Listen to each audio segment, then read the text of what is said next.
இந்த இரண்டு இணையதளங்களும் ஆபாசமானதும் பிழையானதுமான சமூகத்தை தவறாக வழிநடத்தும் தகவல்களை வெளியிட்டு தேசிய மற்றும் சர்வதேச ரீதியாக இலங்கைக்கு அபகீர்த்தியை ஏற்படுத்தும் வகையில் செயற்பட்டு வந்துள்ளதாக அந்த அறிக்கையிலும் தெரிவிக்கப்பட்டுள்ளது.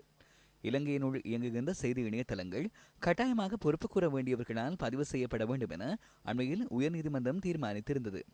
இணையதளங்களை பதிவு செய்யும் நடவடிக்கைகளை தகவல் ஊடகத்துறை அமைச்சு மேற்கொண்டு வருவதுடன் பல இணையதளங்கள் இதற்கமைய பதிவு செய்து கொண்டிருப்பதாகவும் தேசிய பாதுகாப்புக்கான ஊடக நிலையத்தின் அறிக்கையில் குறிப்பிடப்பட்டுள்ளது. உயர்நீதிமன்றத்தின் தீர்மானத்துக்கு முரணாக இயங்குகின்ற இணையதளங்கள் மூலம் நாட்டிற்கு அபகீர்த்தி ஏற்படுவதாகவும் தேசிய பாதுகாப்புக்கான ஊடக நிலையம் சுட்டிக்காட்டியுள்ளது. பொதுமக்களுக்கும் தனிப்பட்ட நபர்களுக்கும் அசௌகரியம் ஏற்படும் வகையில் இதுபோன்ற சட்டவிரோத மற்றும் அவதூறான செய்திகளை வெளியிடுதல் உட்பட தவறான செயற்பாடுகள் இந்த அலுவலகத்தில் மேற்கொள்ளப்பட்டு வருவதாக தகவல் கிடைத்துள்ளது என தேசிய பாதுகாப்புக்கான ஊடக நிலையத்தின் பணிப்பாளர் நாயகத்தின் கையொப்பத்துடன் விடுக்கப்பட்டுள்ள அறிக்கையில் தெரிவிக்கப்பட்டுள்ளது. இதற்கமைய குற்றப்புலனாய்வு திணைக்களம் அது குறித்து விசாரணைகளை மேற்கொண்டுள்ளது. இந்த இடத்தில் இருந்து இணையதளத்துக்கு ஆபாச தகவல்கள் பதிவேற்றப்படுகின்றமை உறுதி செய்யப்பட்ட பின்னர் அங்கு பயன்படுத்தப்பட்ட கணனி மற்றும் அதனுடன் தொடர்புடைய நபர்கள் குறித்து ஆராயப்படுவதுடன் விசாரணையும் மேற்கொள்ளப்பட்டு வருவதாக தேசிய பாதுகாப்புக்கான ஊடக நிலையத்தின் அறிக்கையில் குறிப்பிடப்பட்டுள்ளது.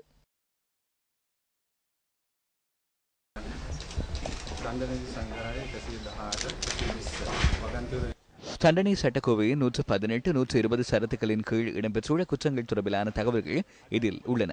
இது தொடர்பாகவே கைது தண்டனை சட்டக்கோவையின் 118, 120 சரத்துகளின் கீழ் இந்த நடவடிக்கை மேற்கொள்ளப்படுகிறது என நீங்கள் கூறுகிறீர்கள். இதனை முன்னரே கூறியிருந்தால் சரிதானே?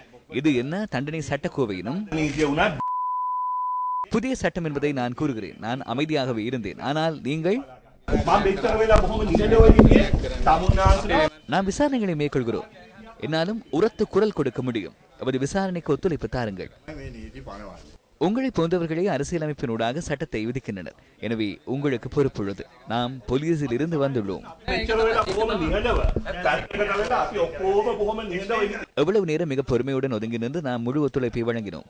எனினும் இவ்வாறு 118, 120 சரத்துக்களின் ஊடாக அப்பாவி மக்கள் மீது தமது பேனையை உபயோகித்த தவறுக்காக கைது செய்யுமாறு கூறிய பின்னரும் நாம் அமைதியாக இருப்பதா? சாட்சியங்கள் உள்ளன. நீங்கள் கூறுவது சரி. சாட்சிகள் உள்ளன. நீதிமன்றத்துக்கு இதனை நாம் குறிப்பிடுகிறோம். இதற்கு எதிர்ப்பு தெரிவிக்க வேண்டுமெனில் நீதிமன்றத்தில் உங்களால் தெரிவிக்க முடியும். சரி, அதனை நாம் மேற்கொள்கிறோம்.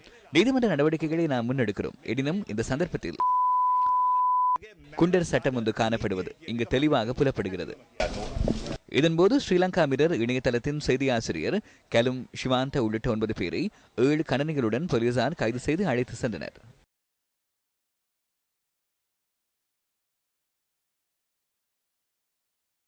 ஊடக சுதந்திரம். அவர்கள் தவறு இழைத்துள்ளதாக கூறுகின்றனர். அரசாங்கத்துக்கு எதிரான செய்திகள் காணப்பட்டதாக குறிப்பிட்டனர். இந்த இடத்தில் எதிர்க்கட்சி என்ற ரீதியில் அரசாங்கத்துக்கு எதிரான செய்திகளை வழங்கவே நாம் முன்வந்துள்ளோம் என தெரிவித்தோம். இதற்கு எதிராக சட்ட ரீதியாகவும் அரசியல் ரீதியாகவும் சர்வதேச ரீதியாகவும் உயர்மட்டத்தில் செயற்படுவோம் என இந்த சந்தர்ப்பத்தில் தெரிவித்துக் கொள்ள விரும்புகிறேன்.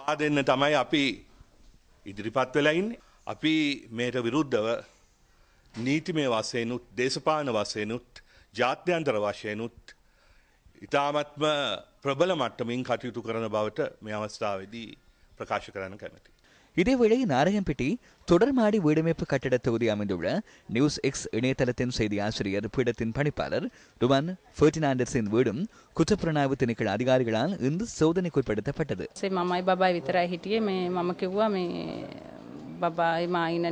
வீட்டை சோதனைக்குட்படுத்த வேண்டும் என பிடியாணையுடன் வந்தனர். அந்த சந்தர்ப்பத்தில் நானும் எனது பிள்ளையும் மாத்திரமே வீட்டில் இருந்தோம். அந்த சந்தர்ப்பத்தில் வீட்டிற்குள் அனுமதிக்க மாட்டேன் என கூறினேன். அவர்களின் அடையாள அட்டையையும் பிடியாணையையும் எனக்கு காட்டினர். எவரையேனும் அழைக்குமாறு கூறினர். பின்னர் நான் எனது நண்பர் ஒருவரை வீட்டிற்கு வரவழைத்தேன். பின்னர் கணவரின் அறையை சோதனையிட வேண்டும் என கூறி சோதனையிட்டனர். அலுவலகத்தின் சின்னத்துடன் கூடிய 2 இரவட்டுகளையும் எடுத்துச் சென்றனர்.